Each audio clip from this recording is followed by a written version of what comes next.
Hello everyone, कैसे political science अर्थात राजनीतिक विज्ञान का पहला चैप्टर लोकतंत्र में सत्ता की साझेदारी के इस बेहतरीन वीडियो लेक्चर में आप सभी का बहुत बहुत स्वागत है।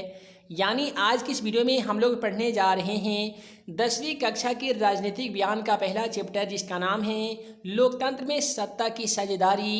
यानी आज की इस वीडियो लेक्चर में इस पार्ट का हम लोग संपूर्ण व्याख्या आसान भाषा में पढ़ने जा रहे हैं। तो चलिए फ्रेंड्स, बिना समय गवाए वीडियो को शुरू करते हैं। दोस्तों, आप सभी को मालूम हो ही गया होगा कि इस पाठ का नाम है लोकतंत्र में सत्ता की साझेदारी।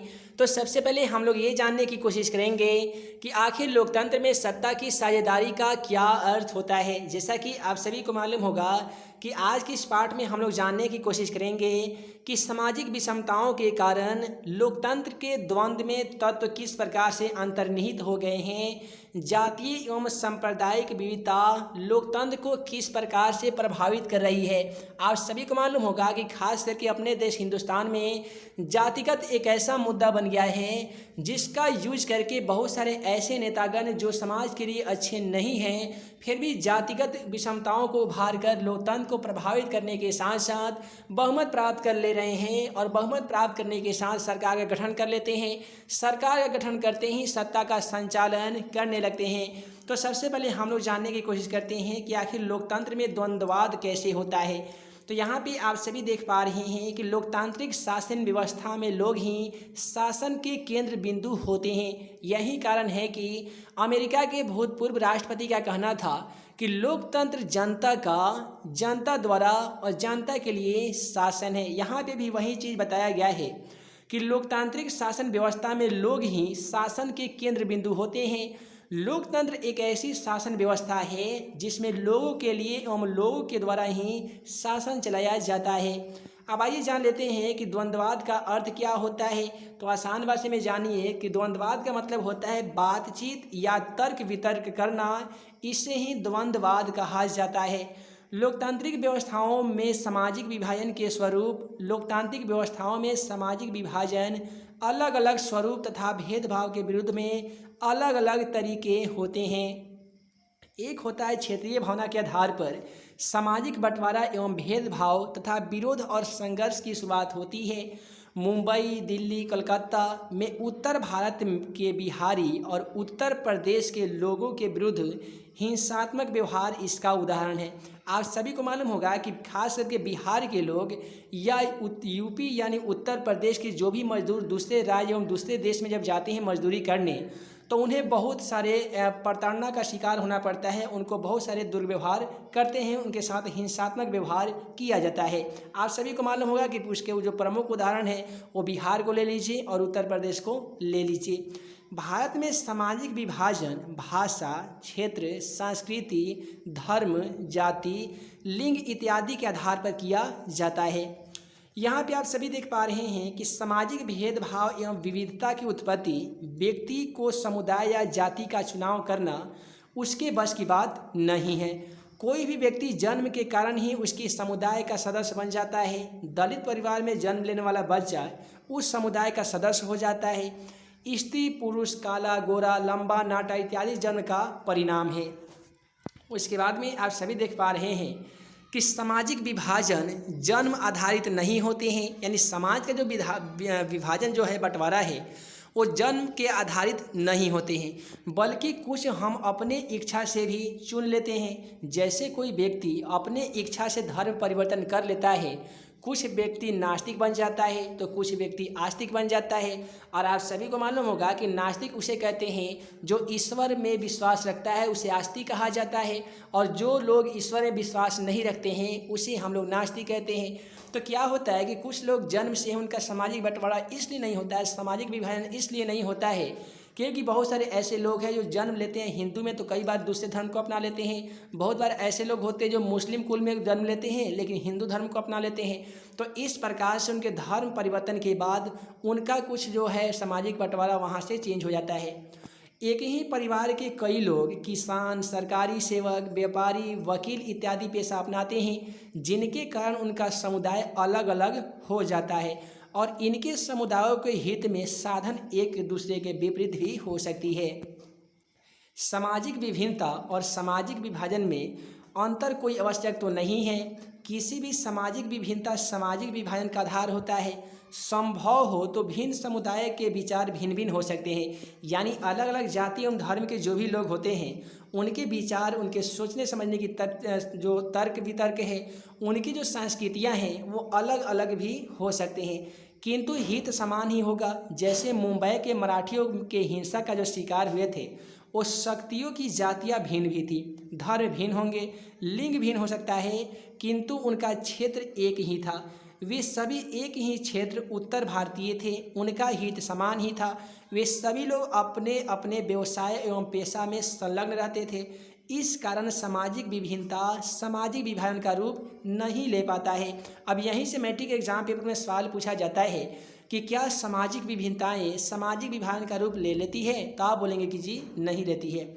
सामाजिक विभिन्नता का अर्थ होता है कि एक समूह के लोगों अपने जाति, धर्म, भाषा, सभ्यता के कारण भिन्न भिन्न होते हैं, इसे ही तो सामाजिक विभिन्नता कहते हैं।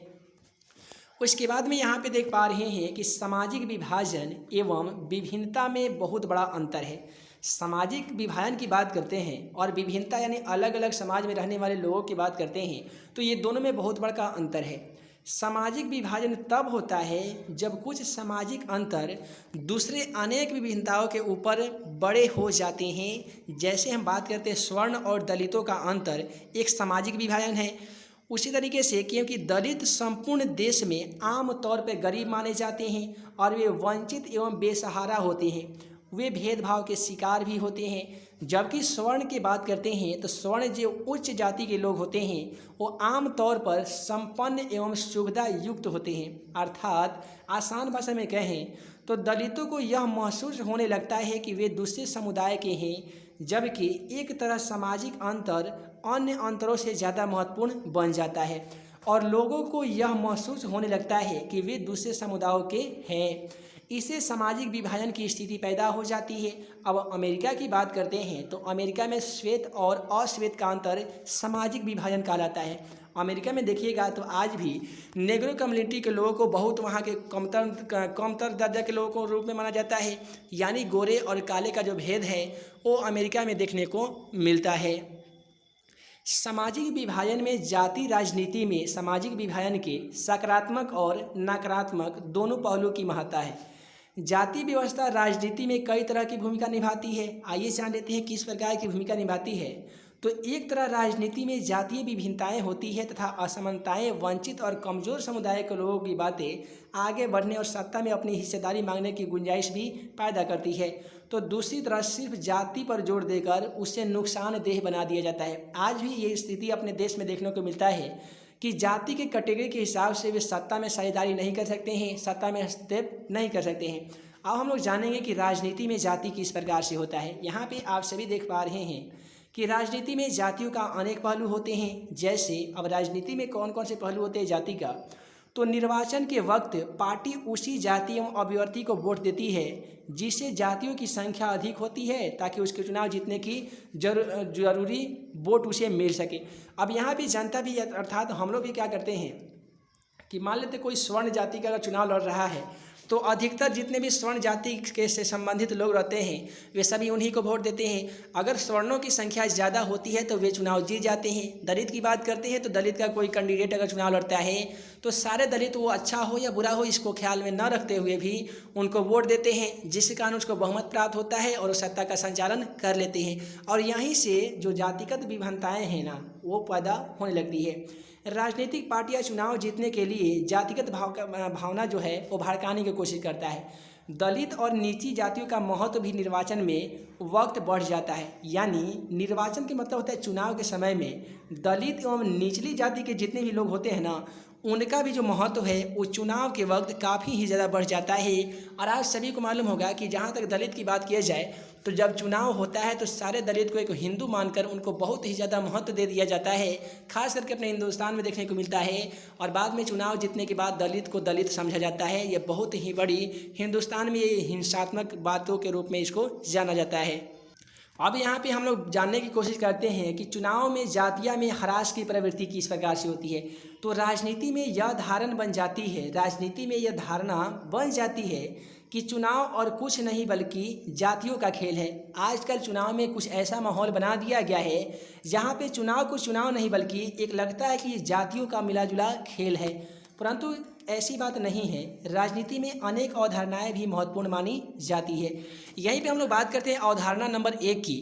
तो निर्वाचन क्षेत्र का गठन इस प्रकार नहीं किया गया है कि उसे मात्र एक ही जाति के मतदाता रहे, इसलिए चुनाव जीतने के लिए हर पार्टी का एक से अधिक जाति के लोगों का भरोसा शामिल रहता है। अब हम बात करते हैं, ऐसा संभव नहीं होता है कि कोई भी पार्टी केवल एक ही जाति को वोट देता है या एक ही जाति का वोट हासिल करता है और सत्ता में आ सकता है।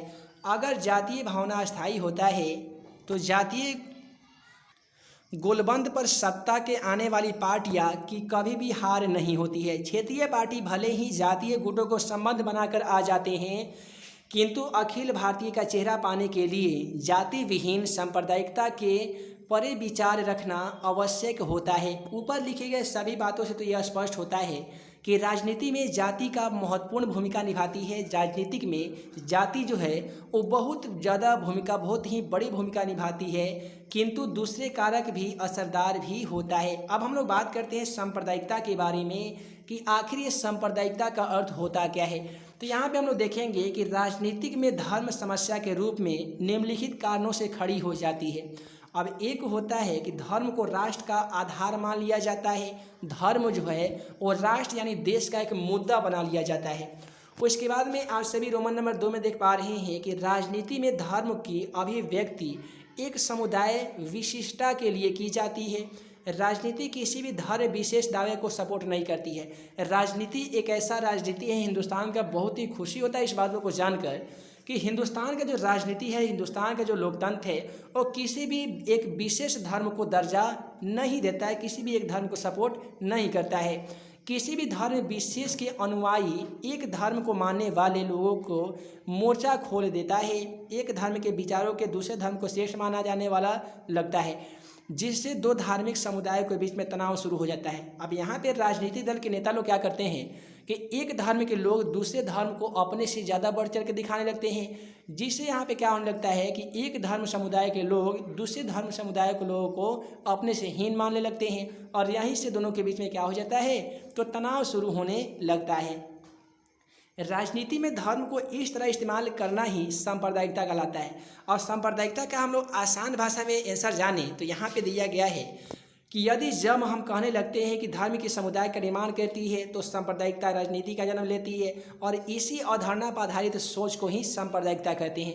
आसान भाषा में हमेशा के लिए याद कर ही लीजिए कि जब एक ही जाति और धर्म के लोग दूसरी जाति एवं धर्म के लोगों को अपने से हीन मानने लगते हैं, अपने से गया गुजरल मानने लगते हैं, तो उसे ही क्या कहते हैं, तो सांप्रदायिकता कहते हैं। अब आइए जान लेते हैं कि राजनीति में सांप्रदायिकता का स्वरूप किस प्रकार से होता है। तो सांप्रदायिकता का सोच प्रायः अपने जाति धर्म समुदाय का प्रमुख राजनीति में बरकरार रखना चाहता है। सांप्रदायिकता का जो मेन सोच है ना, मेन जो थॉट है, वो हमेशा चाहता है कि जो उसका धर्म, जो उसका जाति, जो उसका समुदाय है, उसी का वर्चस्व हमेशा राजनीति में बरकरार रहे। जो लोग बहुसंख्य समुदाय के होते हैं उनकी कोशिश बहुसंख्यवाद के रूप में ले लेती है। जैसे श्रीलंका में सिंहलियों का बहुसंख्यवाद है, वहाँ की निर्वाचित सरकार ने सिंहली समुदाय की प्रभुत्ता कायम करने के लिए कई कदम उठाए हैं। उदाहरण के लिए अगर 1956 की बात करते हैं तो 1956 में सिंहली एकमात्र राजभाषा के रूप में घोषित करना, विश्वविद्यालय एवं सरकारी नौकरी में सिंहलियों को प्राथमिकता देना, बौद्ध धर्म के संरक्षण हेतु कई कदम उठाना, ये सभी श्रीलंका की सरकारों का एक बहुत बड़ा मद था। अब यहाँ भी बात करते हैं सांप्रदायिकता के आधार पर राजनीतिक गोलबंदी सांप्रदायिकता का दूसरा रूप है। इसके लिए पवित्र प्रतीकों, धर्म गुरुओं एवं भावनात्मक अपील इत्यादि का सहारा निर्वाचन के वक्त लिया जाता है। किसी खास धर्म के अनुयायियों से किसी पार्टी विशेष के पक्ष में मतदान करने की अपील कराई जाती है। सांप्रदायिकता का भयावह रूप तब देखने को मिलता है जब संप्रदायवाद पर के आधार पर हिंसा, दंगा और नरसंहार होते रहता है। खास करके आप बहुत जगह राजनीतिक चुनाव में देखे होंगे जहाँ पे जातिगत को मुद्दा बनाकर एक पार्टी दूसरे पार्टी को हीन समझने लगते हैं। वहाँ पे सांप्रदायिक दंगा भी होने लगता है, हिंसात्मक कार्य किए जाते हैं और वहाँ पे नरसंहार भी हो जाता है। कहीं तो ऐसा हो जाता है कि बहुत सारे लोग मर जाते हैं तथा मार दिए जाते हैं। उसके बाद में हम लोग जानने की कोशिश करेंगे कि धर्मनिरपेक्ष शासन की अवधारणा क्या होती है। तो हमारे समाज में धर्मनिरपेक्ष समाज की स्थापना हेतु अनेक उपाय किए गए हैं। हमारा जो हिंदुस्तान का समाज है इसमें धर्मनिरपेक्ष समाज की स्थापना करने के लिए, उसकी नींव डालने के लिए बहुत सारे उपाय किए गए हैं। आइए जान लेते हैं कौन कौन से उपाय किए गए हैं। तो हमारे देश में किसी भी धर्म को राजकीय धर्म के रूप में स्वीकार नहीं किया गया है। यही कारण है कि पूरे विश्व में भारत एक ऐसा देश है जिसको धर्मनिरपेक्ष देश के रूप में माना जाता है। यानी भारत देश में किसी भी धर्म को विशेष धर्म के रूप में दर्जा नहीं दिया गया है। श्रीलंका में बौद्ध धर्म, पाकिस्तान में इस्लाम धर्म और इंग्लैंड में ईसाई धर्म को दर्जा मिला हुआ है। लेकिन इसके विपरीत भारत का संविधान किसी भी धर्म को विशेष दर्जा नहीं देता है। आप सभी को मालूम होगा कि श्रीलंका एक ऐसा देश है जहाँ पे बौद्ध धर्म को राजकीय अर्थात राष्ट्रीय धर्म बता दिया गया है। पाकिस्तान में इस्लाम धर्म को बहुमतता प्राप्त है। इंग्लैंड में ईसाई धर्म को विशेष धर्म के रूप में दर्जा प्राप्त है। लेकिन बात करते हैं भारतवर्ष की, तो भारत सेम टू सेम इसी का विपरीत है। भारत के कोई भी संविधान के कोई भी धारा, कोई भी अनुच्छेद के तहत किसी भी धर्म को विशेष दर्जा के रूप में नहीं दर्जा दिया गया है। यहाँ पे हम लोग बात करेंगे कि भारत के संविधान में प्रत्येक नागरिक को एक स्वतंत्रता दी गई है। भारत के जो संविधान है उससे प्रत्येक नागरिकों को बहुत ही ज़्यादा छूट दी गई है। यह स्वतंत्रता दी गई है कि वह अपने विश्वास से किसी भी धर्म को स्वीकार कर सकता है। प्रत्येक धर्म मानने वाले अपने धर्म का पालन करने अथवा शांतिपूर्ण ढंग से प्रचार करने का अधिकार है। यानी हिंदुस्तान में ये बता दिया गया है कि हर व्यक्ति स्वतंत्र है। चाहे अगर वो हिंदू धर्म से ताल्लुक़ रखता है, वो इस्लाम धर्म कबूल करना चाहता है तो कबूल कर सकता है। मुस्लिम धर्म से ताल्लुक़ रखता है, अगर वो हिंदू धर्म को एक्सेप्ट करना चाहता है तो कर सकता है। कोई भी समाज के लोग उस पर दबाव नहीं डालेंगे। कोई भी ऐसा धर्म के लोग हैं जो अपने धर्म का प्रचार करने के लिए कुछ ऐसा मजमा इकट्ठा करते हैं, जैसे सत्संग हो गया। कई बार मुस्लिम लोग क्या करते हैं कि जलसा करते हैं। तो ऐसे करके अपने जो धर्म के प्रचार करते हैं, तो उसमें भी एक जाति और एक धर्म के लोग दूसरे जाति एवं दूसरे जाति के धर्मों के लोगों को उसके जलसा, उसके सत्संग और वहाँ पे धर्म के प्रचारों को नहीं रोक सकते हैं। इससे क्या होगा कि हिंसात्मक जो स्थिति है वो उत्पन्न हो जाती है और ऐसी स्थिति को भारत सरकार के द्वारा बहुत ही जल्द कंट्रोल किया जाता है, चूँकि ये संविधान के धाराओं के अनुरूप है, उसके खिलाफ है। अब हम लोग जानेंगे कि लैंगिक मसले और राजनीति। लैंगिक मसला क्या होता है और ये राजनीति में किस प्रकार से अपना भूमिका निभाती है। तो आसान भाषा में जानिए कि लैंगिक असमानता सामाजिक असमानता का एक महत्वपूर्ण रूप है। लैंगिक असमानता सामाजिक संरचना के हर क्षेत्र में दिखाई पड़ता है। अब क्या होता है कि लड़के एवं लड़कियों के पालन पोषण के क्रम ही परिवार में यह संभावना घर कर जाती है कि भविष्य में लड़कियां के मुख्य जिम्मेदारी गृहस्थी चलाने और बच्चों का पालन पोषण तक ही सीमित है। उनका काम खाना बनाना, कपड़ा धोना, सिलाई करना, कढ़ाई करना, बच्चों का पालन पोषण इत्यादि। अगर वहीं मर्द के घर में इन सभी कार्यों को करता है तो उस पर समाज की छींटाकशी की जाती है। यानी आसान भाषा में जान लीजिए, लैंगिक असमानता को कहते हैं कि लैंगिक का विभाजन।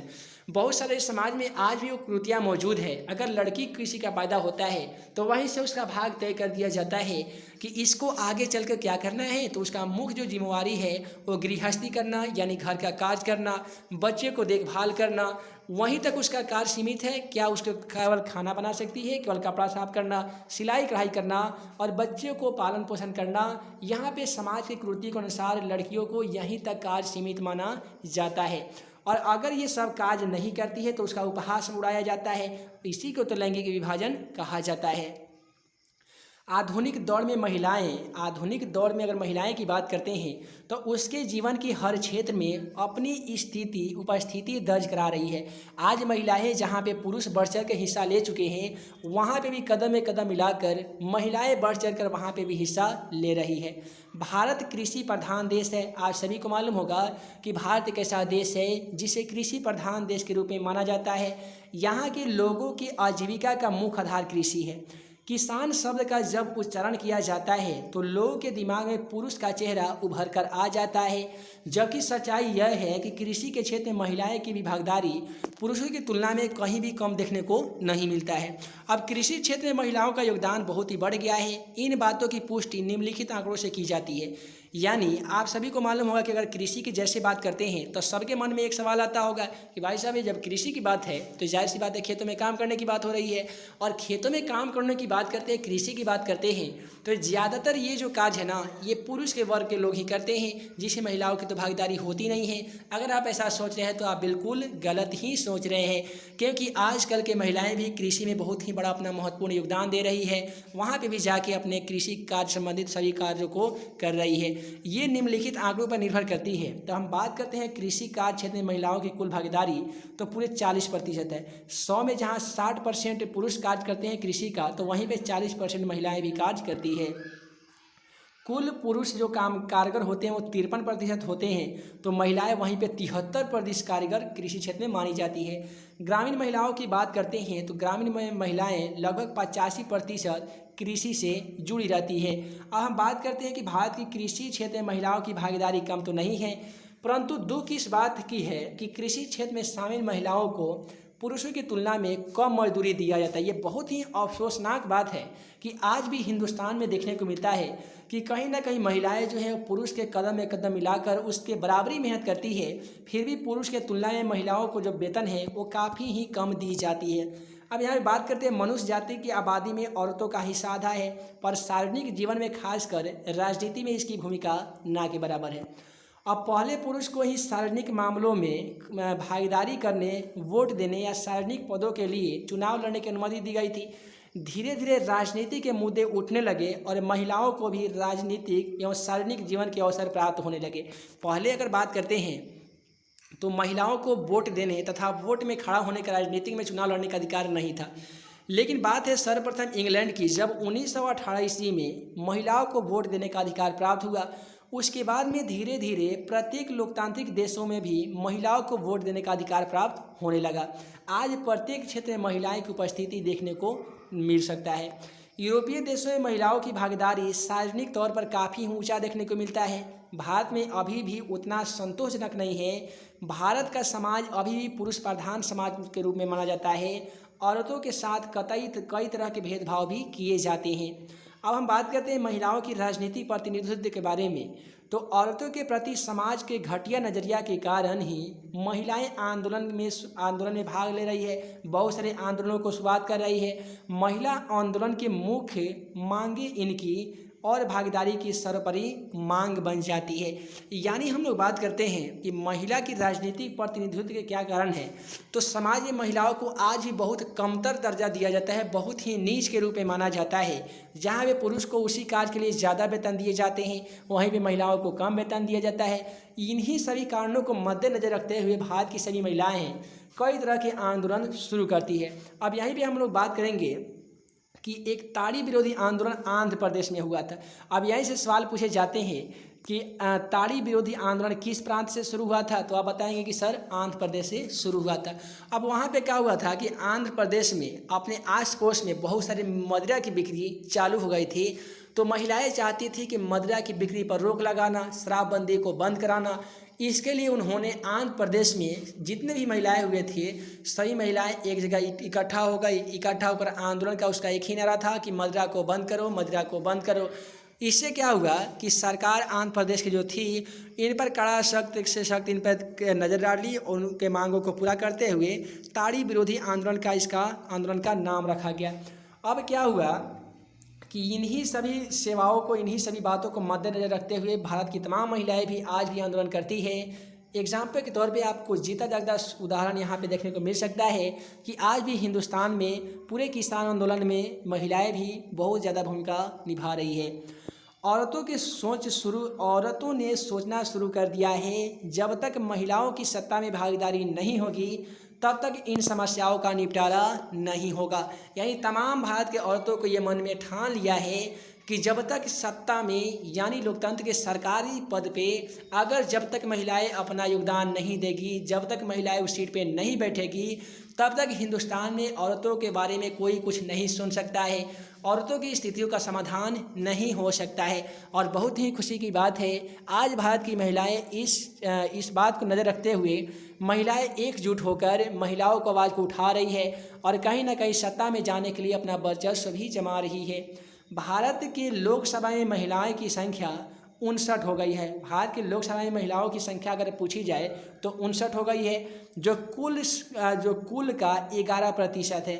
ग्रेट ब्रिटेन में 19.3% है। अमेरिका की बात करते हैं तो 16.3% है। वहीं पे बात करते हैं विकसित देशों में राजनीति में महिलाओं की भागीदारी तो संतोषजनक तो नहीं है। राजनीति में महिलाओं का प्रतिनिधित्व बढ़ना लोकतंत्र के लिए काफ़ी ही शुभ माना जाता है, काफ़ी ही अच्छा माना जाता है। इसके बाद में अगर आपको यह पीडीएफ अगर मिलता है ना तो क्लिक हेयर वाले बटन पे क्लिक करके यहाँ से आप जाके सेकेंड पार्ट का सॉल्यूशन देख सकते हैं, या इस पीडीएफ डाउनलोड करने के लिए आपको टेलीग्राम चैनल का लिंक दे दिया जाएगा।